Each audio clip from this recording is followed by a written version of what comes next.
here. My man Afzal, how you doing? All good, John. How are you? I've been good, man. Been good. I've been seeing you in the Houston hospitality scene almost close to a year now. I know you've had a chance to be a part of the hospitality industry in different parts of the world. And we've had a chance to collaborate already on the first ever craft clash, and now you get a chance to come back. I know you didn't get the win on the first one. How are you feeling about that? Feeling really bad about it. It is not a great feeling to lose, right?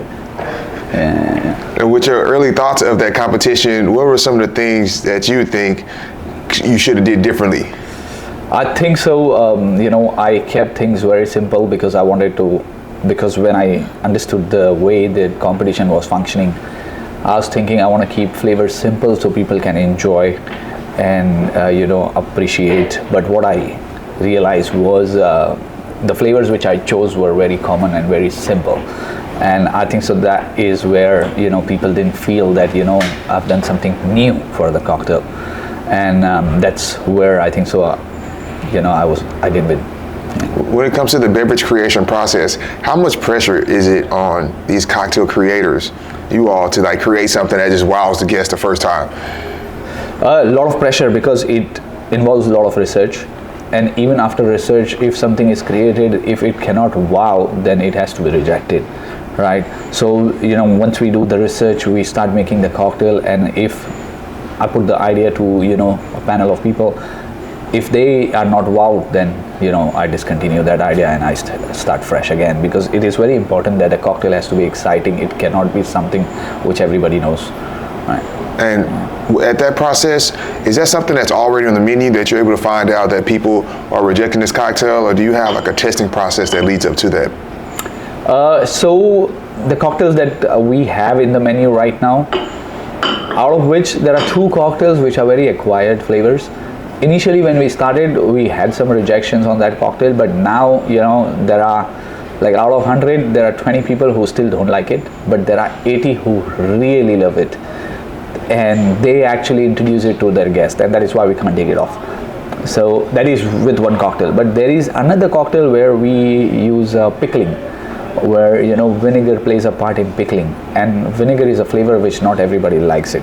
So again, that cocktail is hit and miss, and through a lot of reviews we were going to take it off, but when I went out, met some bartenders, they were only telling me about that cocktail. They're like, hey, I had that cocktail, that is very good, I'm coming back for that cocktail.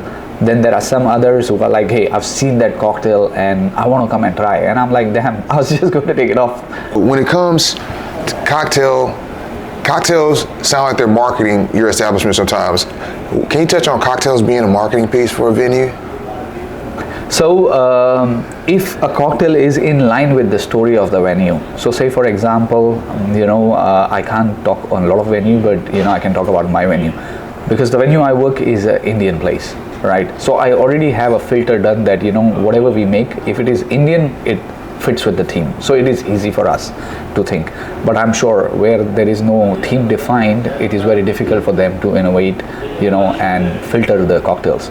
So they are doing a very hard job. For us, it's still okay, it is doable, right? So when we do something for our venue, we can actually market saying, hey, this is the cocktail, these are the Indian flavors, and that is how it is Indian, and it educates some people. So even like there are cocktails in our menu where people know about something, but they don't know in detail, right? And with this cocktail, we actually bring detail. So it is not just cocktail, it brings some education, and then from that education, we narrow it down to the ingredient, and then we tell a story of how things happen in that particular region, and people are amazed that, number one, they learn something new about where they are from, because they didn't know that part of the world, where even if they are from there. So there is a place called as Arunachal Pradesh in India, where there is a valley where initially kiwis were grown wild and they were going waste.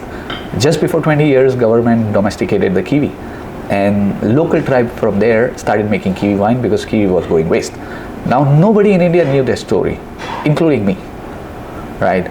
And when I came to know about this story, and I came to know about this story from Chef, because Chef took the journey, and he came back and he told me the story, and he's like, Afzal, this is a great story, and see if you can do something about it. I researched my thing, I made a kiwi wine, in order to stop the fermentation in kiwi wine, we added a gin, and that became our cocktail. And now that is one of the highest selling cocktail, and we call that cocktail Zero because that is the name of the valley, right? So this is, a story which we put it out so people know about that part of the region, and now they know that this is what is happening in that region, which as an Indian I didn't know, right? But when I put in the research, I know, so now I educate my guests. When they get educated, they are like, oh wow, now we know India a little bit better than what we knew, and they like the cocktail, and then they connect with the venue, and that becomes the marketing. They go and talk to everyone saying, hey, I had this amazing drink at this venue, you should go and try it. So right, it is a full circle which is achieved. So with the drink menu, we have classic cocktails, because you can't keep a menu where there is no classic cocktail, because people love classic cocktails, they know classic cocktails, and they know how they are going. When it comes to the customer demographic, you guys in the middle of Houston, very diverse city, how are you guys catering to both, all the different type of cultures here, as well as paying homage to the Indian culture, who probably comes in here to get access to this experience they haven't had in a while?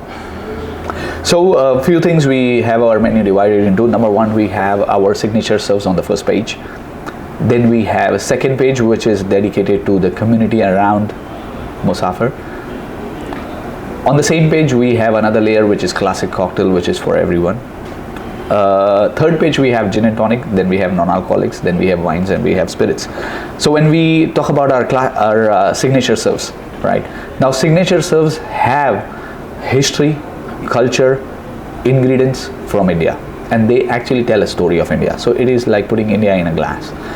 This way we are bringing that education and it's Indian nostalgia for the guest.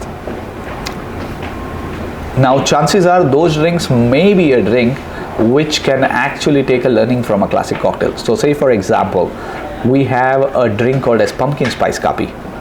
Now when I came to America, I saw pumpkin spice, people loved it, right? And every coffee shop was doing pumpkin spice, restaurants were doing pumpkin spice. So I was like, we need to make a cocktail with pumpkin spice.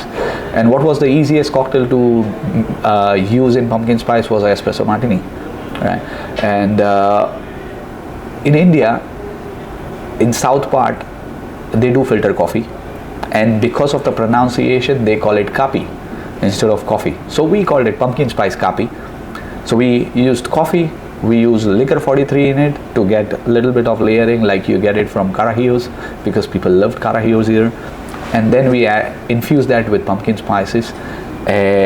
So basically we took the reposado tequila, infused it with pumpkin spices, added liquor 43, so that became our homemade liqueur. Now we just take espresso coffee, we pour this liqueur, shake it. It is like our espresso martini but served in a different glass, and then we serve it with a newspaper which is edible, which has a news from the Independence Day of India.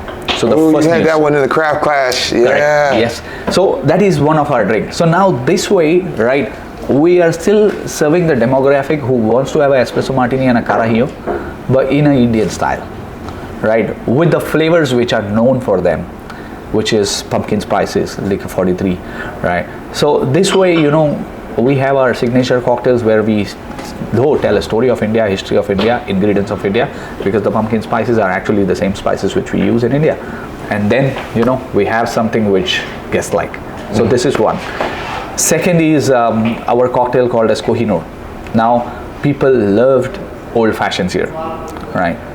So So when I was thinking of this cocktail, I was like, I want to make an old-fashioned style of cocktail, because when I tell them that, hey, this is an old-fashioned style, it is going to be sold easily.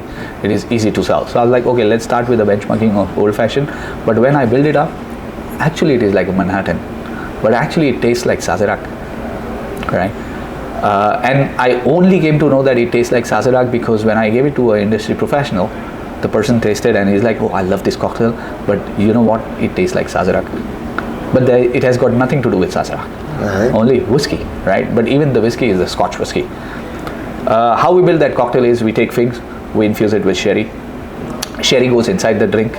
We add vermouth to it just to layer and bring the complexity. Then we make our homemade liqueur, homemade bitters, which has cardamom, plum, and then we add Angostura bitter to it to get that, spices leveled, and then we use honey from within 6.5 miles of Musaafer just to add a little layer of sweetness. Now all these drinks are together, we stir it, we pour it in a diamond shaped glass, and we garnish with the same fig which was used for infusion, so that the fig resembles the shape of diamond plus the glass is shape of diamond, and the drink is called as Kohinoor. Now Kohinoor is the world's biggest cut diamond, which was once in India, later moved to UK. It was kept in Queen Elizabeth's crown, and now it is kept in the museum. But a lot of politicians in India have been talking about the diamond, saying, hey, we will bring the diamond back, we will bring the diamond back, but nobody brought it back. So what we did is, it is in our menu, so that we keep the story alive that, hey, the diamond was from India. But the drink has Macallan, which is from UK, because the diamond is in UK, which is the crown jewel whiskey in the single malt world, and that is why it is in there. Premium whiskey, great quality whiskey, award-winning whiskey. Then we have all these layerings of the flavor. So the story gets in well, where the drink will sell, number one, because of the ingredients and the style of cocktail it is, plus I have a story to tell about India. So this merges and it caters all the demographic. So now you have really gave a really good story. I like that. You really giving these bartenders a chance to really dip their toes into what hospitality management is like. You're responsible for the whole supply chain of this whole entire ingredient, making sure that we have the actual raw ingredients to source it. If not, we need to go about figuring out how to get them, so that way we can maintain this menu availability to the guests that only get a chance to come here not as often as they do other restaurants. But now we're going into craft class. One of my visions with this was to really start providing just a platform for people, bartenders, managers, and owners to start networking with other venue bar managers and owners. What are your thoughts on being able to collaborate and learn from people in other venues and seeing how they do things? Oh, so these are very important points, because many times when you do things, you think that is the best way of doing things. But when you actually go and talk to them, they will tell you that I do it in this way. And sometimes, not even sometimes, actually most of the time, there are simpler ways of doing things and somebody else is doing it, right? And with this exchange of knowledge, right, that, hey, you can save time, or you can save efforts and do it in that way, or you can combine two things and do it in a better way, right? So this is, I think, so great. Most of the time, I do discuss whenever I meet the guys, I always discuss with them, hey, why are you using this particular mezcal? Why are you using that particular tequila? So they will tell me that the reason is because they're good friends with the rep, number one, not the best reason. The second reason is I can save cost, right? And then I sit down with the costing. So costing is a very important point, right? And I'm like, yeah, okay, makes sense. The third is, some of them, they are like, if I use this mezcal, my flavors are this, and this mezcal goes really well, or this tequila goes really well. Now this is also an important point, because costing is one part, but it is not the 100% important point, right? But flavors and all those things are the most important point. And if I get that yeah, this is the thing, I come and try, and if I see that it makes sense, then I go for it, right? So these are few things. Then many times we discuss operations also, right? That, hey, you guys do this, how does this, like say some entertainment, right? Somebody is like, hey, we don't get crowd on Wednesday, so for that we put this particular band, and from the time we have this band, we have good crowd, so at least we do business. So this is a great learning that, hey, there is an investment, but that investment brings some money. So I will adapt that. Can I do that in my menu? Maybe yes, no, but I can turn it into certain other way, right? Then the third can be hey, I did this for my staff and it really worked. I did that for my staff, it didn't work. Things like those. So these are something which I can't personally do, but I can learn from somebody's learnings, and I can implement, and I can share the same thing. Whatever I've learned, I pass them, because if I don't pass, then they don't pass back to me, right? And that way, right, the learning journey becomes half by time, right? That I can learn the same thing in half amount of time. And I think now with the internet too, we have an opportunity to reach and directly talk to everybody. I mean, me and you are somebody who initially met on the internet, and now we've had a chance to meet a couple times, and I've had a chance to learn a lot about the operations here that I then can go pass along to other leaders in the industry. That's why I'm super excited about the Craft Class platform. Excited to have you back. I know we only got you for a few more months in Houston, but let's build.